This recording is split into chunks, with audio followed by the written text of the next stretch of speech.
Alright, hey guys, Mr. Kyle Myers Mathematics, and let's just jump right into it. This is how to graph a parabola in any form. And by parabola, you could also call it a quadratic or a squared function.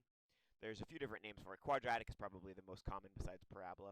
But it's that basic, like, U or in kind of shape, depending on if it's positive or negative. All of mine are positive today because I like to be positive. But it could also have a negative and open down instead of open up. But this is just going to be one example, but in 3 different forms. You can see how to graph a parabola in any form and do it the easy way using slope. Using slope. So I'm going to add that in here, using slope. And I'm going to put quotes around that because a line has one slope, right? Parabolas are curved, so they have lots of different slopes.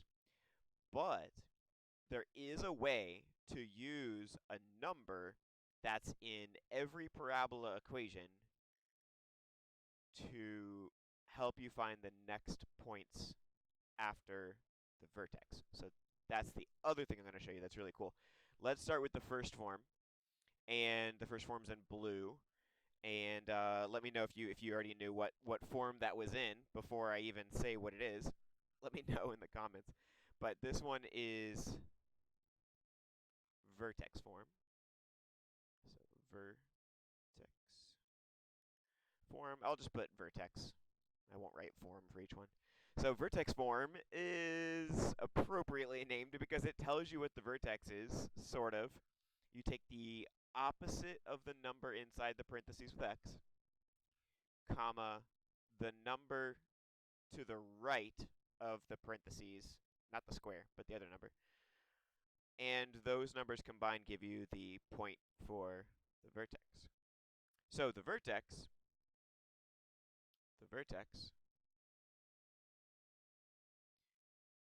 is hk, or the opposite of that number, 2, and then the number out here, 8. We're not going to deal with the 2 that's in the front just yet. So the vertex is 2 comma negative 8. 2, and then 1, 2, 3, 4, 5, 6, 7, 8. So right there. Okay? And then here's where we deal with the other 2. So I might have maybe chose a different number, but it's all good.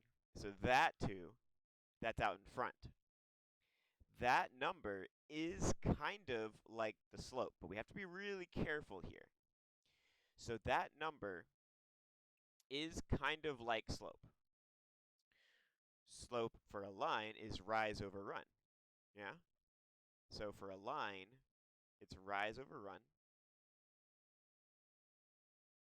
That's for a line slope.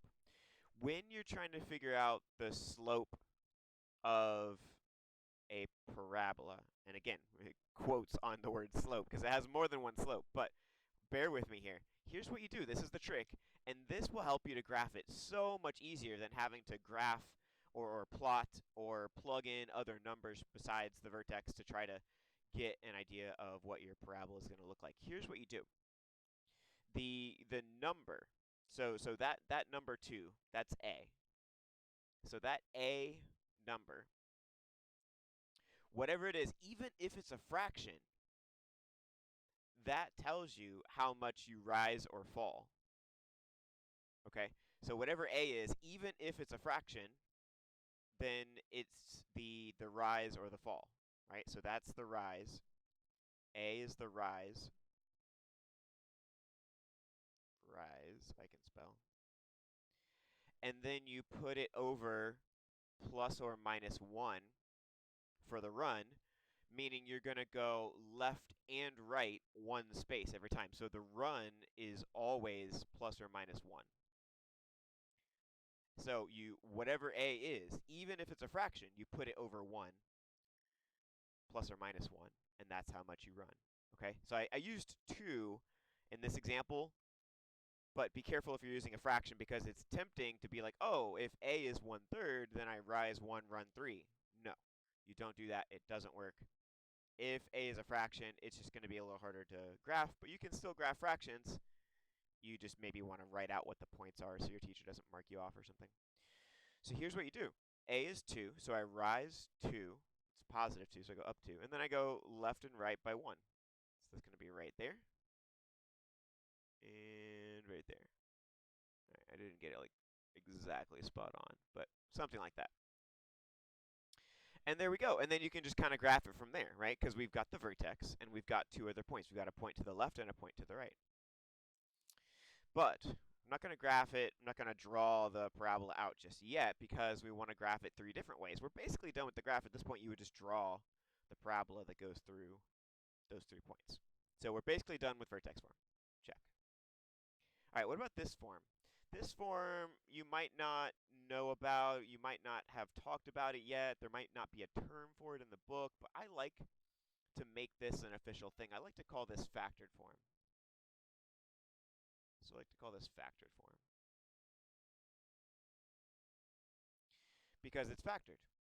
Basically, like if it was in standard form, the yellow one, spoiler, and then we factored it, it would be in factored form. So factored form, well, not every parabola is going to be able to be factored, right? Because you can, and I'll use pink to show possible ways you could draw a graph here. If you drew a graph like this, then it would have no factors, right? It's unfactorable. Now, you'd still have like x squared and stuff because it's still a parabola, but it's not going to be factorable. Because if it factors, then you know what the x-intercepts are. The x-intercepts are 0 because this is just x, so x minus 0 or x plus 0, it'd be 0. So the x-intercept is 0. And the other x-intercept is 4. So the x-intercepts are 0 and 4. There could be 2 x-intercepts. There could be 1 x-intercept. If there's only 1 x-intercept, then that is the vertex. So you can actually graph things pretty easily in factored form unless it's not factorable. But if it's in factored form, that means it was factorable. So, you know, there's that. You wouldn't put it in factored form if it's not factorable. So if it is in factored form, then we have 1 or 2 x-intercepts. If you have 1 x-intercept, I'm going to use purple because it's sort of a combination, and this is also not the graph. If you have 1 x-intercept, then that x-intercept is the vertex. If you have 2 x-intercepts, then neither of those are the vertex, but the x value of the vertex will always be exactly in between the 2 factors. So I already know, just by looking at factored form, I can find out the vertex pretty easily.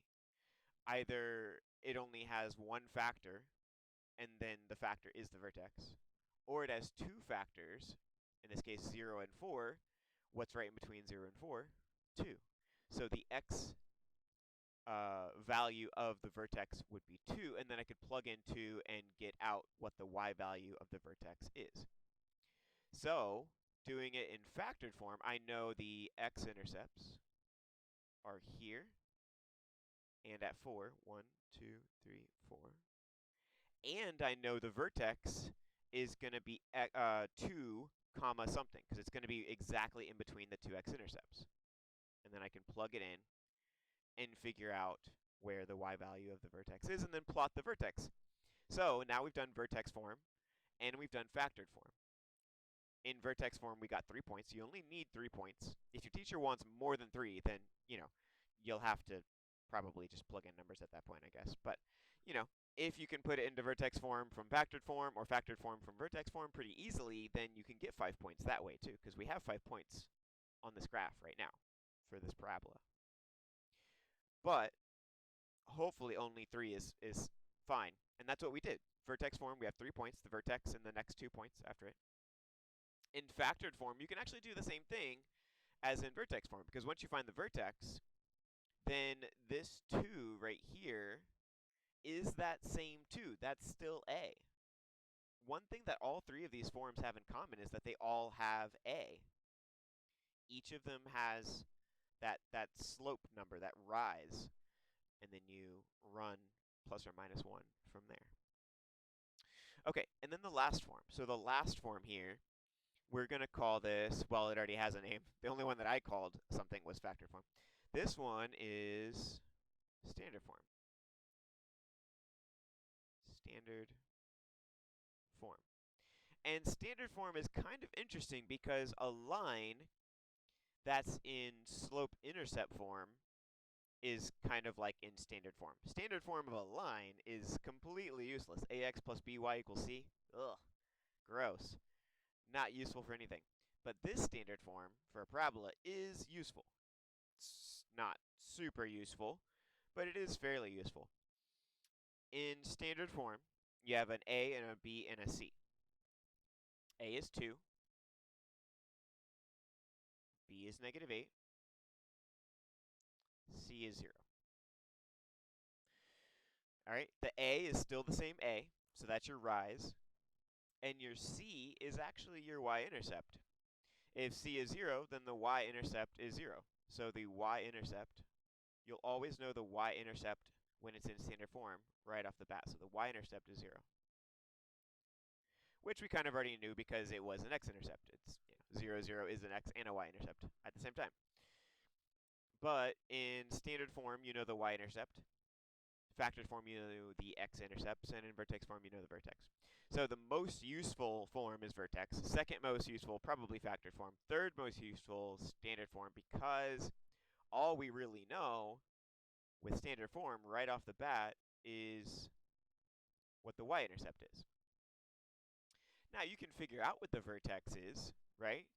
We can do that. That's doable. You can also factor it, put it in factored form, and then go from there.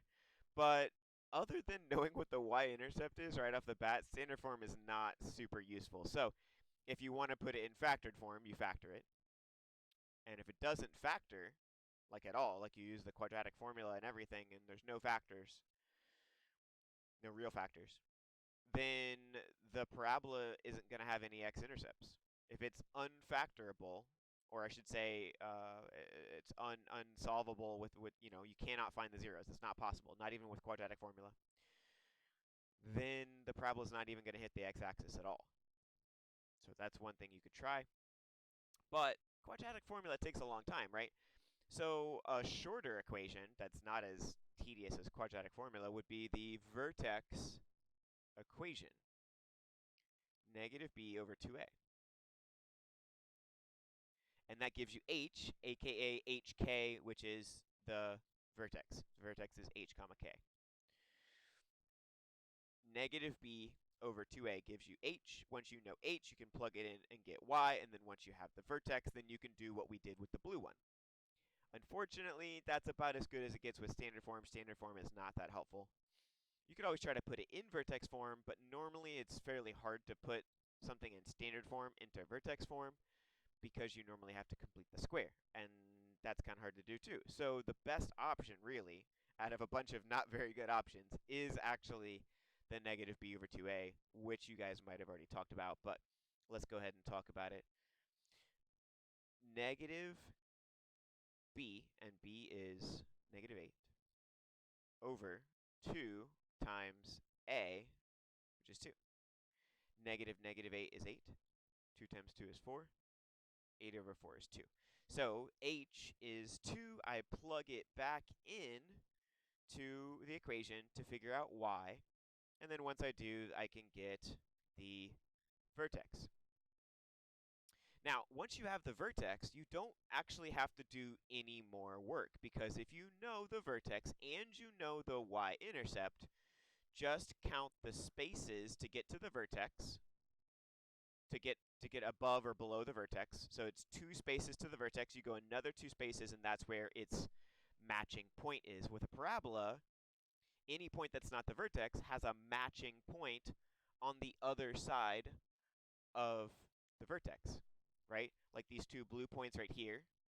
these two yellow points right here, and I could keep going, and I could plug in another point, and it would have a matching point on the other side of the vertex because there's like this vertical line that passes through the vertex that they call the axis of symmetry. But that's it. That is how you graph any parabola in any form, and I'll go ahead and kind of give it a sketch here. I'm not real good at parabolas, but I have been drawing them for a while, so I feel like I'm better than most here. Also helps if you don't try to draw it as one line, but you kind of do like little segments at a time. All right, just little segments at a time. It helps to draw it that way. All right, and that is it. So there's the three forms. Factored form is the one that you might not have heard of before, but vertex form and standard form are in every math textbook I've ever read on this subject. So definitely you guys have either already talked about it or are going to talk about it very soon. But that's it, and that's how you use that a value like a slope as well. But be careful, it's not, a is not rise over run. A is just the rise, and then you still run plus or minus 1. All right, so just keep that in mind. But that's a great trick to use when you're trying to graph a parabola and do it quickly without having to plug in a bunch of extra points, especially if you're not allowed to use a calculator. That's it for today. If you think this has been helpful, you can see other videos on the channel, or you can go to my website, myersmathematics.com. Check out all the other stuff that's on there, and go grab that free guide that's at the front if you like. It's called The 5 Math Mistakes Everyone Makes and How to Avoid Them. It's a great guide to exactly what it's called. I mean, it's a long title, but I just couldn't think of a better one. So if you think of a better one, let me know. But until then, that's what we're going to call it. So anyways, have a good one, and I'll see you again in another video real soon.